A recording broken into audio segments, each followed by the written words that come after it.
আজকে আমরা জানব বাংলাদেশের কিছু অঞ্চলের ভৌগোলিক নাম সম্পর্কে। বাংলাদেশের এই বিভিন্ন অঞ্চলের ভৌগোলিক নাম চাকরির পরীক্ষার জন্য খুবই গুরুত্বপূর্ণ। এগুলো চাকরির পরীক্ষায় বারবার আসে, সেগুলো আজকে জেনে নিই। সাগরকন্যা বলা হয় পটুয়াখালীকে, দ্বীপের রানী ভোলা, বাংলার কুয়েত খুলনা, সাগরদ্বীপ ভোলা, পাহাড়ি কন্যা বান্দরবান, চায়ের রাজধানী শ্রীমঙ্গল মৌলভীবাজার, হিমালয়ের কন্যা পঞ্চগড়, বাংলার ভেনিস বরিশাল, বাংলাদেশের প্রবেশদ্বার চট্টগ্রাম, কুমিল্লার দুঃখ বলা হয় গোমতীকে, প্রকৃতির রানী খাগড়াছড়ি, বাংলার আমাজন রাতারগুল সিলেট।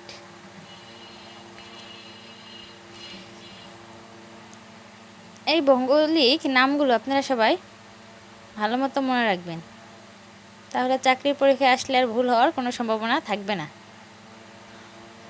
এটা আমার নতুন চ্যানেল, সবাই সাবস্ক্রাইব করে দেবেন। ধন্যবাদ সবাইকে।